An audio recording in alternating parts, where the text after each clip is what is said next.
Bismillahirrahmanirrahim. Assalamualaikum warahmatullahi wabarakatuh. Waalaikumsalam warahmatullahi wabarakatuh. Pagi hari ini akan melakukan penyemprotan pakai Nusantara Grow Farm atau Engrow. Penyemprotan yang ketiga setelah tanam. Ya, Berarti keempat dari mulai pengolahan tanah. lahan ya. Kita lihat usia Sekitar padi 40-an hari. sekitar 42 hari. Ya. Ya, 42 hari alhamdulillah tumbuh dengan subur. Ya. Anakannya coba Pak Daliman salah satunya dihitung anakannya. Nah, yang boleh. Anak aja berapa? Hitung ulangi. Aduh, enggak apa-apa, enggak apa-apa. Ini anak, enggak apa-apa.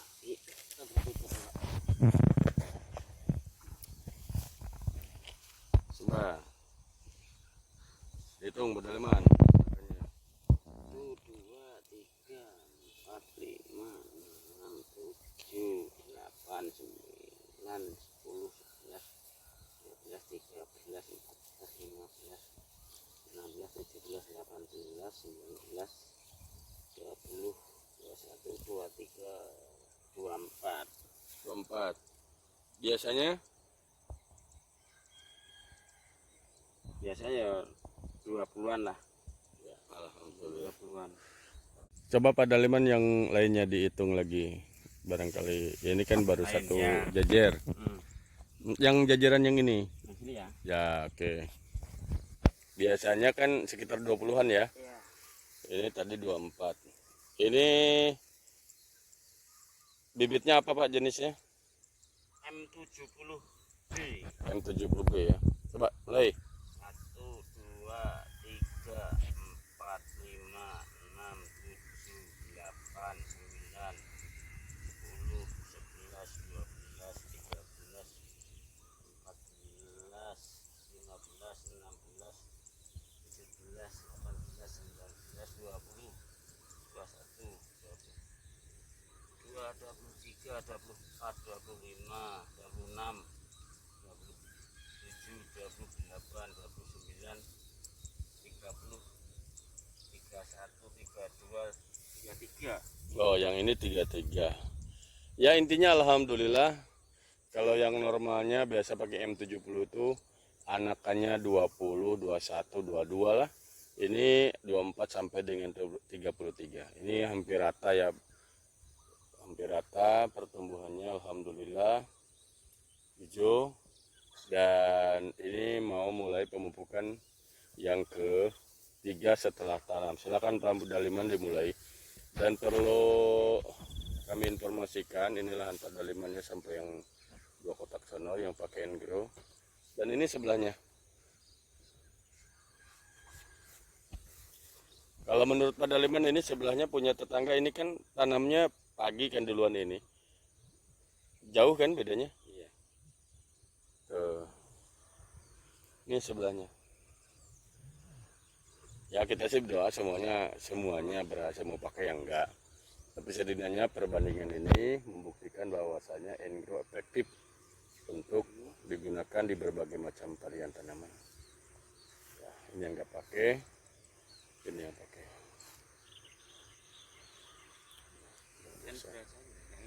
Nah, ya. Sekarang kita memupuk lahannya yang ketiga itu, ya bagi 3 aja, dibagi 3, dikit lagi, 100 cc per tangki ya, setelah tanam itu 100 cc per tangki. Ini lahan sekitar 3000 meter, butuhnya kurang lebih 3 tangki. Ya jadi sahabat tani gak usah bingung airnya air apa. Kalau untuk fermentasi ya sebagiannya ya air yang pH-nya normal, pH 7. Contohnya misalnya air mineral lah gitu, atau air yang lainnya nggak jadi masalah.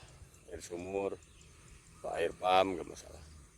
Tapi kalau untuk ini campurannya di sawah aja, misalnya air ada yang ada di sawah dan sebagainya. Kalau misalnya pakai air yang ada kaporitnya di ini dulu, apa namanya, biarkan dulu sehari semalam gitu ya. Nah, ini pakai air yang ngalir di sawah. Mudah-mudahan hasilnya maksimal ya Pak Daliman. Ya. Kemarin 2 patok ini sebelum pakai Enggrow ini hasilnya berapa Pak? Kemarin 13. 13 karung. Ya, karung besar. Karung besar. Yang ukuran berapa karungnya? Itu 65 kilo. Ya, ini sahabat tani Pedaliman yang 3000 meter ini sebelum pakai Enggrow dapatnya sekitar 13 sak yang ukuran 65 kilo satu saknya. Nanti kita pantau terus sampai panen, apakah sama hasilnya, apa berkurang, apakah ada peningkatan. Ini demplot ini supaya berlaku untuk semuanya, bahwasanya insya Allah Enggrow layak diperjuangkan oleh kita atau enggak. Kalau dari pantauan demplot-demplot yang sudah di tempat-tempatan, alhamdulillah ada perubahan yang signifikan. Tapi perubahan yang signifikan ini dengan Enggrow bukan hanya dilihat dari kuantitinya, tapi insya Allah kualitasnya. Karena lihat aja dari bentuk fisik tanahnya aja berbeda Pak. Ini sudah mulai gembur ya yang pakai Enggrow. Sebelahnya yang tidak pakai Enggrow, dari fisik tanahnya aja sudah beda ya, dari warnanya aja. Nanti kita pantau. Ayo lanjut Pak Daliman. Ya. Ini Pak Daliman akan memupuk.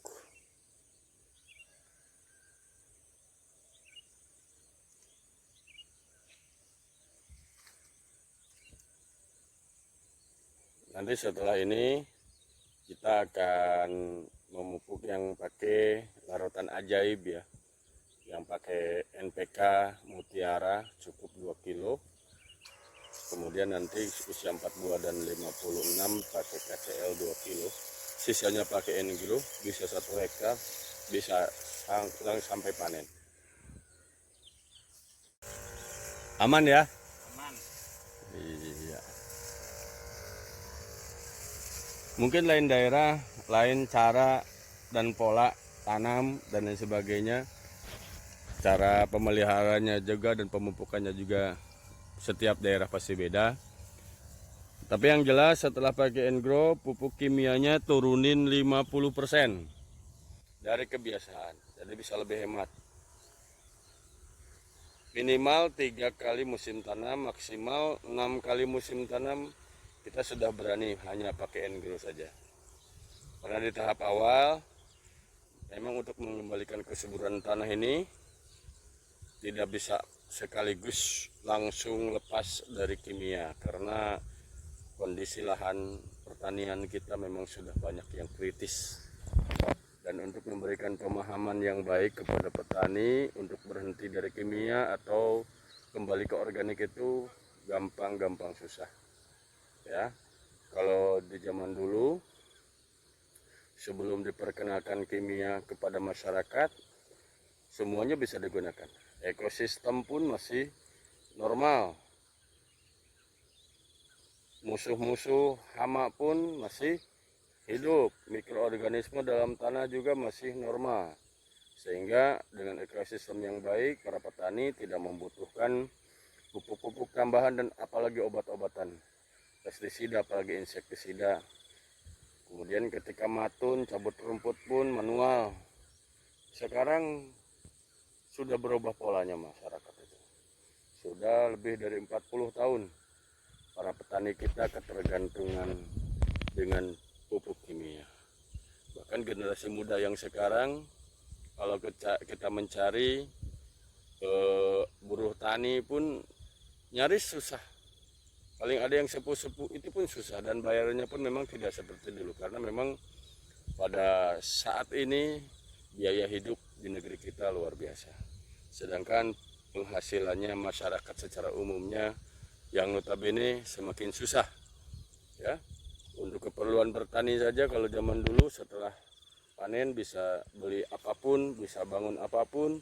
Tapi sekarang mayoritas para petani banyak yang mengeluh tentang hasil pertaniannya dengan masalah pupuk yang kurang tersedia, pupuk subsidi semakin dipangkas, kemudian para petani pun direpotkan dengan berbagai macam hama dan penyakit pada tanamannya, sehingga mau gak mau mereka membeli obat-obatan yang harganya semakin mahal. Jadi kalau untuk bertani sekarang, berapa pupuk yang harus digunakan, berapa obat-obatan yang harus disiapkan, jadi semakin susah bagi sebagian para petani. Bahkan generasi mudanya banyak yang nggak tertarik untuk terjun ke dunia pertanian. Mereka lebih asyik, lebih senang merantau keluar kota atau ke kota manapun. Yang penting nggak tinggal di kampung. Padahal kalau kita resapi, justru bertani, berkebun itu sesuatu yang menjanjikan. Yang penting cara pengelolaannya yang baik. Kenapa? Di negeri kita sudah 2 kali dicoba dengan krisis yang luar biasa. Tahun 97-98 kita dicoba dengan krisis moneter. Sampai dolar pun luar biasa. Perusahaan dan dunia usaha terpuruk semuanya. Masyarakat kebingungan. Tapi setidaknya dunia pertanian masih bertahan.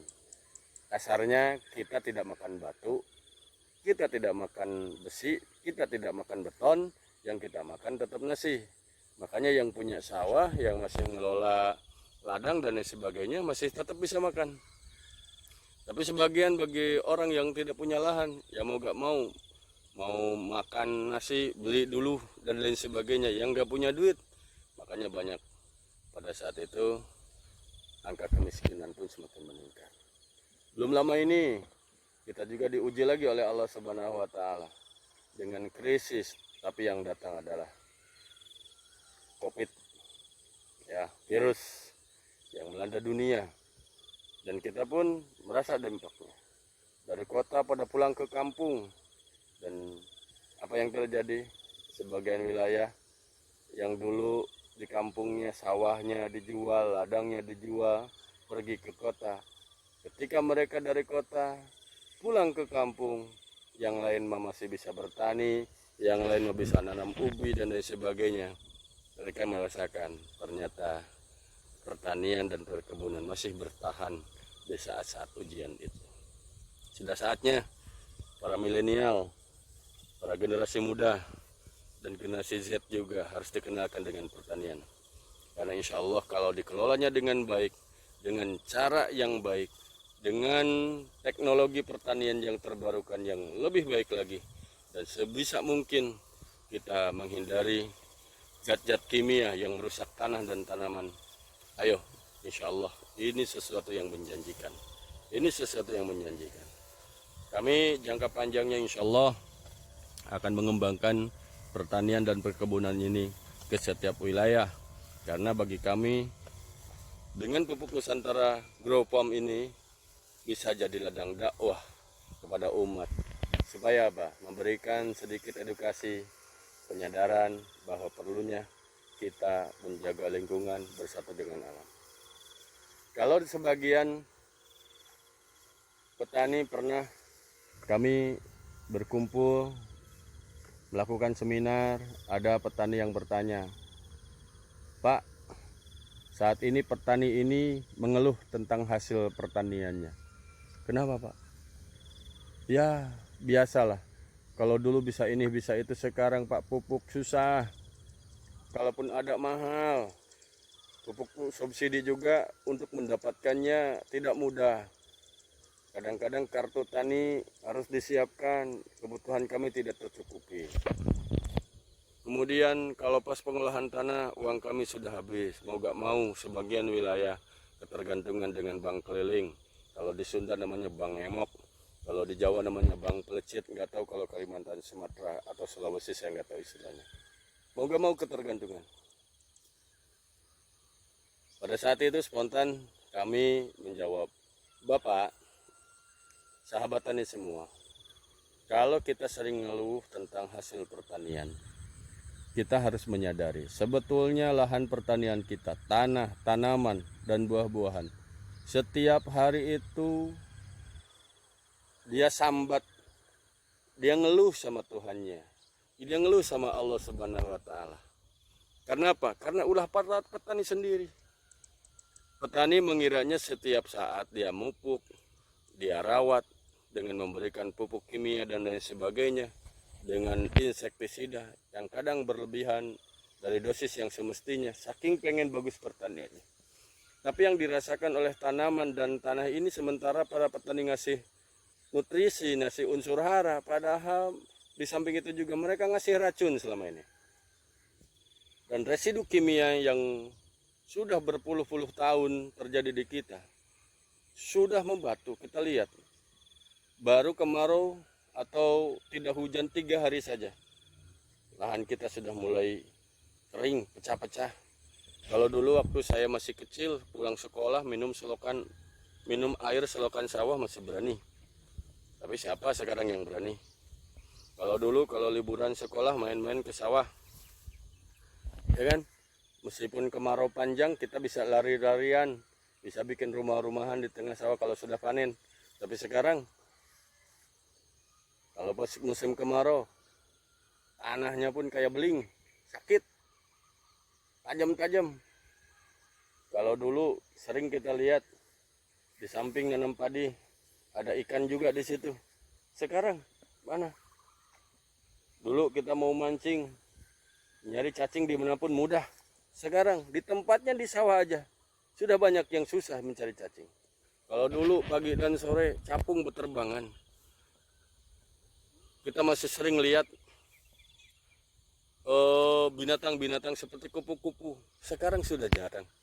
Bahkan kalau kunang-kunang di satu wilayah sudah tidak kelihatan lagi.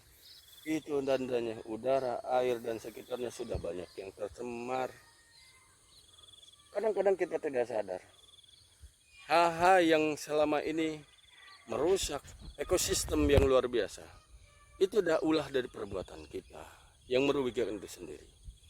Dan kita harus kembalinya, kalau orang Islam itu ya ke agama. Allah Subhanahu wa Ta'ala berfirman, wa im min syai'in illa yusabbihu bihamdi walakin la tafqahuna tasbihahum. Tidak ada sesuatu yang Allah ciptakan di muka bumi ini kecuali bertasbih dan bertahmid kepada Allah Subhanahu wa Ta'ala. Tetapi mereka tidak tahu bagaimana cara tasbihnya mereka kepada Allah Subhanahu wa Ta'ala. Gunung, laut, tanaman, tanah, dan seluruhnya bertasbih dan bertahmid kepada Allah Subhanahu wa Ta'ala. Kalau seandainya diumpamakannya tanah ini berbicara, tanaman ini berbicara, dan kita ngerti selama ini mereka menghujat kepada manusia ini, ya Allah, hancurkan saja tuh para petani ini. Selama ini kami sudah diberikan racun, selama ini mereka yang sudah merusak kami sudah kelabakan, ya Allah, timpakan ada azab kepada mereka. Tapi dengan sifat Rahman Rahimnya Allah, tanah, tumbuhkan tanaman-tanamanmu, tetaplah kalian berikan rezeki kepada mereka. Tapi karena kezaliman mereka yang mereka tidak sadari, terserah apa yang akan kau lakukan terhadap mereka. Sekarang kita perhatikan, banyak varian makanan, banyak juga varian penyakit. Kalau Nabi ditanya oleh sahabat, berapa rata-rata umur umat akhir zaman? Kata Nabi, ma baina sittin wa sab'in, antara 60-70. Kalau ada umurnya yang di atas 70, itu jarang-jarang. Sekarang, dulu sering dikatakan, itu mah penyakit orang kaya, kayak stroke, diabetes, bahkan penyakit-penyakit yang dulu tidak pernah kita dengar, sekarang ada. Dulu hanya dirasakan oleh orang tua di atas 50, sekarang maaf, anak-anak kecil, anak-anak muda sudah menderita penyakit yang beraneka ragam. Oleh karena itu, kita sama-sama menyadarkan diri kita masing-masing, terutama sahabat tani, akan lingkungan kita. Tingkatkan rasa syukur kita kepada Allah Subhanahu wa Ta'ala. Udah saatnya kita kembali kepada Allah. Seperti banyak Rasulullah SAW bersabda dalam hadis qudsinya, Allah berfirman, irhamu man fil ardi yarhamkum man fis sama. Sayangi yang ada di bumi, niscaya yang di langit pun akan menyayangimu. Sayang kepada lingkungan, berkasih sayang kepada tanaman, berkasih sayang kepada sesama, insya Allah akan menimbulkan keberkahan. Mudah-mudahan sedikit dari pengingat untuk kita semua bisa sama-sama peduli kepada lingkungan kita untuk Indonesia yang lebih baik, untuk Indonesia yang lebih maju, Nusantara Jaya.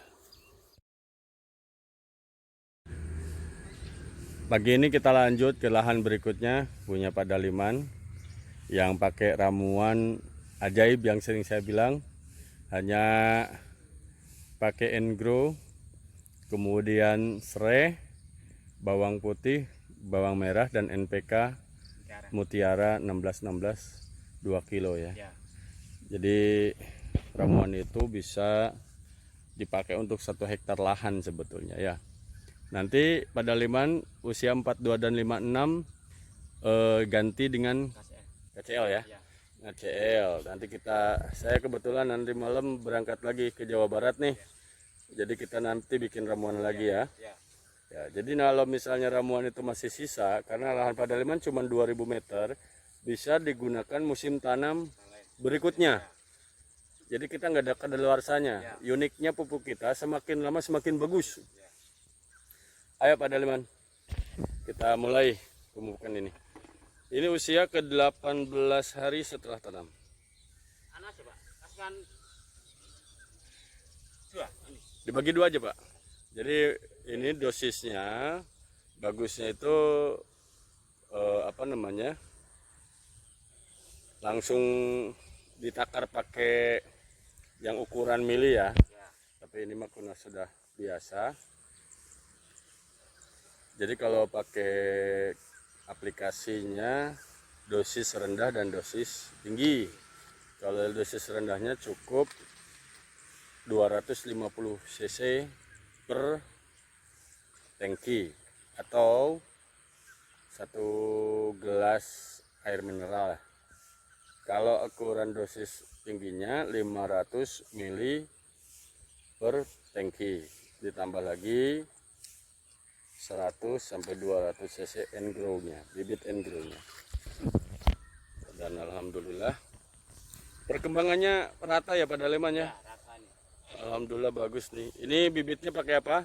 Ini Inpari 32. Inpari 32 ya. Inpari 32. Bersih nih, nggak ada rumputnya nih. Ya, alhamdulillah. Nggak ada rumputnya. Ya kita ini ya, pantau terus sampai panen. Yang ini kan Pak Daliman 2 lahan ya. Kalau yang sebelahnya ini, yang tidak pakai larutan ajaib Engrow, ini yang Engrow cuma 2000 meter. Biasanya dapatnya berapa sak Pak? Yang panen kemarin, yang ini? Kemarin ini cuma dapat 6. 6 sak, Ya. 2000 meter. Ya. Ya kita lihat ya. Mudah-mudahan setelah panen dapatnya berapa sak untuk perbandingan selanjutnya. Sukses selalu Pak Daliman. Saya senang dengan Pak Daliman mau ngikutin arahan kita. Ya, dan ini petani serba pengen tahu dan serba pengen coba. Dan ini bisa untuk gambaran untuk para sahabat tani seluruh Indonesia. Engrow bukan hanya menyuburkan lahan, tapi bisa menutrisi tanaman dengan baik dan insya Allah bisa memaksimalkan hasil. Terima kasih.